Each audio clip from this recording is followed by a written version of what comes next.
নমস্কার, কেমন আছেন সবাই? একটি নতুন ব্লগে সবাইকে স্বাগত জানাই।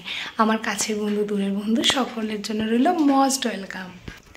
তো আজকে ছোট অর্ণবকে স্কুলে দিয়ে মায়ের কাছে চলে এসেছি।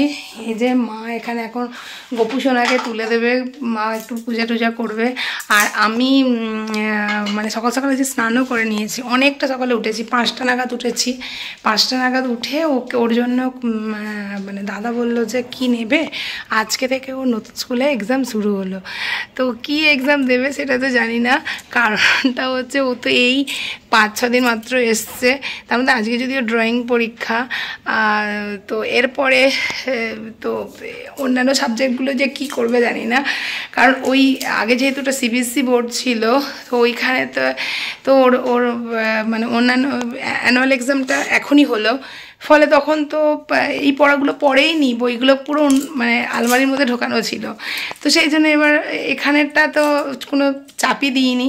তো 2.5 মাসের পড়াটা 1 সপ্তাহে কী করে করবে? আর ওদের রেজাল্ট নিয়ে কী যায় আছে, তাই না বলুন? ও যতটা শিখছে শিখুক, ফার্স্ট টার্মের জন্য কোনো কিছু করছি না, পরে মানে সেকেন্ড টার্মের জন্য তৈরি করাবো। মা এখানে দেখো ছোট ছোট আলুগুলো, ওখানে মাঝারি আলু, এখানে তার থেকে একটু বড় আলু, আর ওইখানটাতে কাঠপিস আলুগুলো, আর এখানে কয়েকটা বড় আলু, সব আলাদা করে রেখেছে। মাঝে মধ্যে জানেন তো এই বিয়ের ফটোটা দেখতে আমার ভারী মিষ্টি লাগে। তখন দেখুন আমি আর যাদব কতটা রোগা ছিলাম। আর এটা জানেন, আমরা দ্বারকায় যখন বেড়াতে যাই, আমার ছোট্ট আমার সোনা এইটুকু ছিল, আর গোপু সোনাকে নিয়ে মা আরও তখন ফটো তুলেছিল ওই যে দ্বারকার মন্দিরের ঠিক নিচেটাতে, সামনের চত্বরটাতে। এটা ফটোটা এখানেই থাকে। তারপর আর একটা ফটো শেয়ার করি, এই যে দেখছেন না, এটা হচ্ছে বেনারসে গিয়ে, এটা হচ্ছে কাশীর রাজবাড়ি। তো এখানে তখন দেখুন ছোট্ট আমাদের রিকিতা কত ছোট ছিল তখন, আমি, দাদা, মা সবাই এখানেই আছি। তো ভাবুন সময় কত তাড়াতাড়ি চলে যায়। আর সেই ছোট্ট রিকিতা আজকে নার্সিং ট্রেনিং করছে। জানেন তো মায়ের কাছে এখনো গোপালের এইটাই ছবিটাতেই মা পটেতেই পূজা করে। মা গোপু সোনাকে নেয় না, মানে নেয় না বলতে আমার কাছে রয়েছে যখন আমার কাছেই করে। মা তোমাকে এবারে জানো একটা গোপু গিফট করব, আমি গোপু সোনাকে দেব। এগুলোকে তো আর গিফট করা যায় না, তাই না বলুন? এইগুলো হচ্ছে ও যখন আসতে চাইবে মায়ের কাছে তখনই কিন্তু আসতে পারবে। আর আমি একটুখানি স্কুলের কাজ করব বলে বসেছি, আর তার মাঝেই মা একটু চা করে নিয়ে এসছে। যে মা আর আমি এখন দুজনে লিকার চা খাচ্ছি আর একটু মুড়ি খাচ্ছি।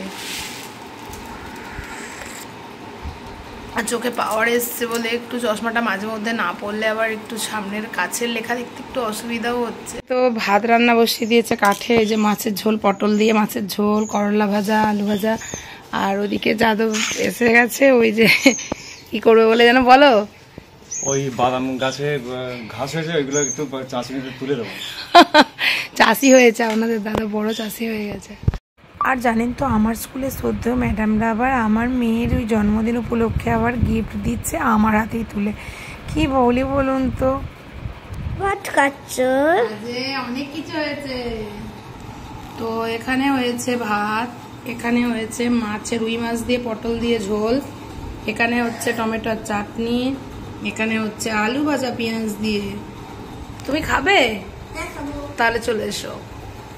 তো তারপর তো দুপুরবেলা খাওয়া দাওয়া হয়ে গেল, আর এখন সজল ধারার জল এসছে। দেখুন এখানে মা আবার সজল ধারার জল ভরছে। আর এত গরমকালে মানে কষ্ট হয় বলে না, বাপি যখন ছিল, বাপি এই কলতলার পাড়টাতে এরকম টিনের শেড করে দিয়ে গেছিলো। দেখুন মানুষটাই থাকে না, কিন্তু তার সব স্মৃতিটাই থেকে যায়, তাই না? এমনিতে মায়েদের তো মোটরের এটা ওখানে বসানোই আছে টাঙ্কিটা, কিন্তু এখন সজল ধারার জলটাও জানেন তো এত ভালো। আর এবার বাড়ি ফিরবো, ওই যে এখন ঘড়িতে বাজে 6টা, কাটাই হয়ে গেছে, আর 1 মিনিট হয়তো বাকি আছে। আর এই যে দেখে একবার বন্ধুদেরকে সব দেখিয়ে দিচ্ছি, আমি কাজ দিয়ে গেছি, একটাও কাজ করেনি, এই যে কিচ্ছু কাজ করেনি, গুণ ভাগ কিছু করেনি, এখন করছে। তাড়াতাড়ি নাও। আর সেই দিনকে ওই আমার স্কুলের কলিগদের জন্য আমি মানে আমার মেয়ের জন্মদিন উপলক্ষে হালকা খাবার দাবার অল্প মানে একটু ব্যবস্থা করেছিলাম। ওরা আবার ভালোবেসে জানেন তো, আমার মেয়ের জন্য আবার এই দেখুন না গিফট বক্স দিয়েছে, কিন্তু সেই বক্সটা আমি এখন আনবক্সিং করছি না। ওই বক্সটা কিন্তু আমার মেয়ে আসবে কালকে, ওই আনবক্সিং করবার। এখানে আবার একটা পেনের বক্সও আছে। তো এখন এটা থাক, কারণ যার গিফট কি বাপি বাবুর গিফট না কেন, সীমান্টি তোমাকে গিফট করেছে বললে হবে না? হ্যাঁ ও তো এখনো পর্যন্ত মানে বাড়ি যাবো করছে, কখন থেকে এখনো রেডি হতে পারেনি। এই যে বিচ্ছুটা এখন এই অঙ্ক করছে বসে বসে, এরপর বেরোবো। মা বললো তাহলে চা খেয়ে একদম যা। এই যে মা লিকার চা বানিয়েছে, এখন এই যে মা আমি চা খেতে বসেছি। মনের সব কামনা বাসনা নাকি সফল হবে, সেটাই চারকোনা প্রদীপ জ্বাললে। আমি আর বাকি থাকি কেন, সবার দেখা দেখি আজকে করেই ফেললাম গেটের বাইরেতে। আমাকে তাড়াতাড়ি খেতে দাও। তো আজকের ডিনারে রয়েছে পায়েস, তার সাথে রয়েছে হাতে করা রুটি, আর রয়েছে আলু ভাজা। এটা দিয়ে আমরা ডিনারটা সেরে নেব। আর আজকের ভিডিওটা এখানেই শেষ করে দিচ্ছি। যদি ভালো লাগে অবশ্যই একটা কমেন্ট লাইক করে যাবেন। আর সবাই ভালো থাকবেন, সুস্থ থাকবেন, সাবধানে থাকবেন। আজকের মতো আসি, টাটা।